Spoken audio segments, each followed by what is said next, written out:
I have a question for you guys. Do you judge others like you judge Shakespeare? I'll tell you how some people judge him. They say his language is too hard, they can't relate to the characters or the plot, they're not familiar, or that he's just not worth the time. Oh, I'll just look on Spark Notes or Cliff Notes and figure out what he's trying to say later. Now, before I get into why those stereotypes are the exact same way we judge people in our lives, I have to share with you a monologue. This monologue is from The Taming of the Shrew, Act 5, Scene 2. And for those of you who don't know about Taming of the Shrew, it starts out with Catherine, a very shrewd, violent woman who refuses to marry anybody.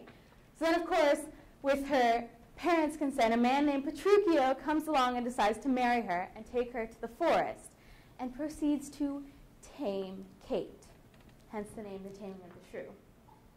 Now, this specific adaptation for this monologue is taken from a show I did called Shakespeare to Go, which is just a collection of Shakespeare scenes for kids that we take to different schools. Now, one of the scenes we do in Shakespeare to Go is from the beginning of Taming of the Shrew. And it shows Kate really loud and violent. She's throwing things. Petruchio's fighting with her. It's a really fun, active scene. But then it really contrasts with this monologue when she shows how obedient she is and how much she really cares about her husband. Now, Ethan's over here. He's going to bring his sheriff now. I need a male volunteer for this. It's a lot easier to work with somebody on stage. And Ethan's going to do his best Petruchio male chauvinist impression for us. Okay? Yeah. All right. Catherine, I charge thee. Tell these headstrong women what duty they do owe their lords and husbands. A woman moved. It's like a fountain. Troubled, muddy, ill-seeming, thick, bereft of beauty, and while it is so, none so dry or thirsty will deign to sip or touch one drop of thee. Thy husband is thy lord, thy life, thy keeper, thy head, thy sovereign, one that cares for thee, and for thy maintenance commits his body to painful labor, both by sea and land, to watch the night and storms, the day and cold, while thou liest warm at home, secure and safe, and craves no other tribute at thy hands, but love, fair looks, and a true obedience. Such duty the subject oweth the prince. I am ashamed, women are so simple, to offer war when they should kneel for peace, or seek for rule, supremacy, and sway when they are bound to serve, love, and obey. Then lower your pride, for it is no boot, and place your hands beneath your husband's foot, in token of which duty, if he please. My hand is ready.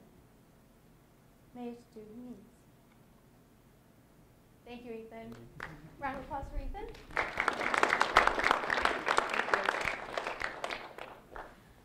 William, I have a question for you. I pray you, what is its clock? 1:45. How'd you know that? I didn't say, now William, please tell me which time it is by looking at the clock. You read my body language. You listened for key words. We have to do that to Shakespeare. A lot of times we hear his language and go, oh, God, I can't understand that. All those these and thous and it's too hard. Why should we even care to listen to him? It's a judgment on Shakespeare when we say he uses such big words that nobody can understand. When really, back in Shakespeare's day, people didn't go to watch a show. They came to listen to a show and listen to those big words. Now back to the modern world. How many of you have ever called into a foreign restaurant to place an order for something, pick up the phone, look at the person with the heaviest accent. You can't understand them, they can't understand you, and your order is going nowhere. So you just both hang up the phone. The next time you want to call an order from that restaurant, you have your friend or your sibling call because you are not calling there again. Then you make a comment like, yeah, the last time I called there, I got someone who didn't speak English. It's America, for God's sakes. We judge people based on how they sound. We do this to Shakespeare. We hear his language and automatically shut off to what he's saying. It's often why people don't like him. They have to listen to not only how the actor is speaking, but also what they're saying.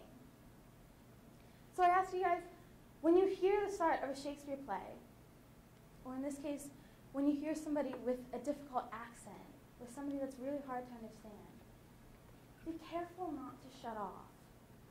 We have to keep our eyes, our ears, and our minds open to the possibilities that they might be telling us.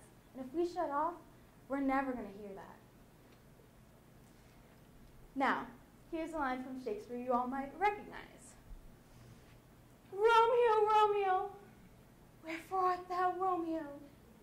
Now some of you might be going, oh, I know that one. That's from Romeo and Juliet. Whether you actually know what it means is completely irrelevant, but it's recognizable. It's familiar. A lot of people recognize Romeo and Juliet, along with Midsummer, A Midsummer Night's Dream, Hamlet, and Macbeth. And again, those are the ones that are familiar, and those are the ones people usually say that they like. But some people, when you throw a whole new Shakespeare play at them, they're like, whoa, characters, new plot line, I don't understand any of this, it's all new. Shakespeare uses the same four stories in all of his plays. As humans, we also tend to judge people, or we don't like things that we can't understand or can't explain. We also tend to question and judge cultures that we can't understand. Like, why do women in India wear those colorful dresses? Or why do Latin cultures stand so close when they talk? It's so weird. They're such freaks. We judge them because we can't understand them.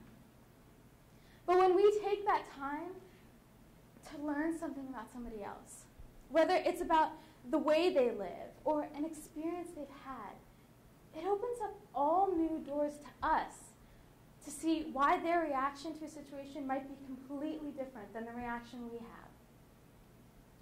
So rather than making a harsh judgment on a culture or making a harsh judgment on a character in Shakespeare, we really have to take that time and take a second to learn something about them, become familiar with their idea or their personality. And really, that's the first step in crossing that threshold of understanding. Finally, to make that point with the monologue in the beginning. And I want pure honesty from you guys. How many of you understood it completely, can tell me exactly what I said? How many of you kind of understood some of it, maybe you got the gist of it?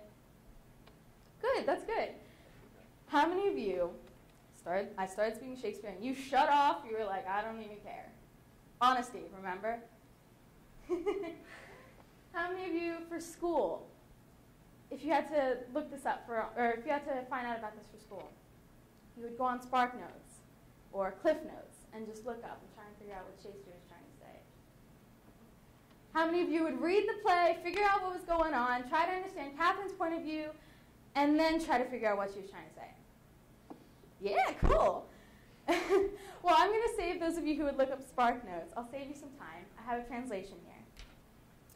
An angry woman is like an agitated fountain, muddy, unpleasant, lacking in beauty. And in this condition, no one, however dry or thirsty he may be, will stoop to sip or touch one drop of it. Your husband is your lord, your life, your keeper, your head, your sovereign, one who cares for you, and for your ease and comfort commits his body to harsh labor both on sea and land. Long stormy nights, he stays away. By day, he endures cold, while you stay warm at home, secure in your beds. And in exchange, he seeks no more from you but love, kind looks, and true obedience. Isn't that such a little payment for so great a debt? I am ashamed women are so simple. I am ashamed women are so foolish as to declare war when they should plead on their knees for peace, that they seek authority, supremacy, and power when they are under an obligation to serve, love, and obey their husbands. Humble your pride then, since it's useless, and place your hand beneath your husband's foot. As a gesture of my loyalty, my hand is ready if he cares to use it. and make it bring him comfort. Now that sounds like she is submitting to her husband. It really doesn't sound like there's a lot of interpretation left in that. What you don't know is Shakespeare to Go, the monologue that I pulled this from. I do that whole monologue, my scene partner is sitting here, and I come over to him, and I put my hand down, and I say, "May it do him ease." And he goes, "Ah, now there's a good wench." He places his hand and his foot in my hand. And whoa! I flip him over the back of the chair, and I'm still in character. Now that sounds awfully different from that humble, obedient, submissive person we just described. What you don't know is that there's actually a lot of debate in the Shakespeare world.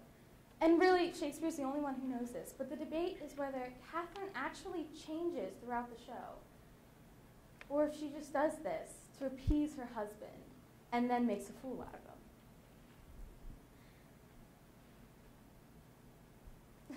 Forgot my next part. Oh, okay. So we do this to people. When we meet somebody, backing up, I was just kidding. We decided if it was worth our time to read the play, or if it was just easier to go on SparkNotes and look up what Shakespeare was trying to say. We do this to people. We meet someone new. We get their name, maybe something about them, and then we leave with the friend who introduced us.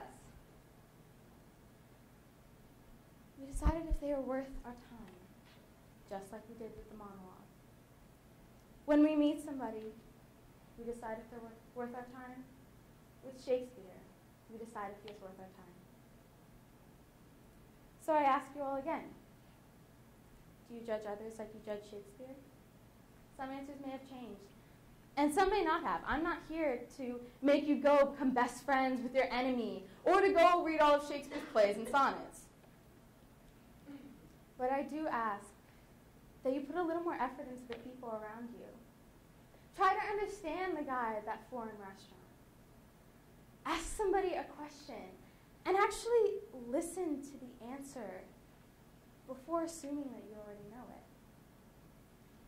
And give everyone a little of your time. They really are worth it. Thank you.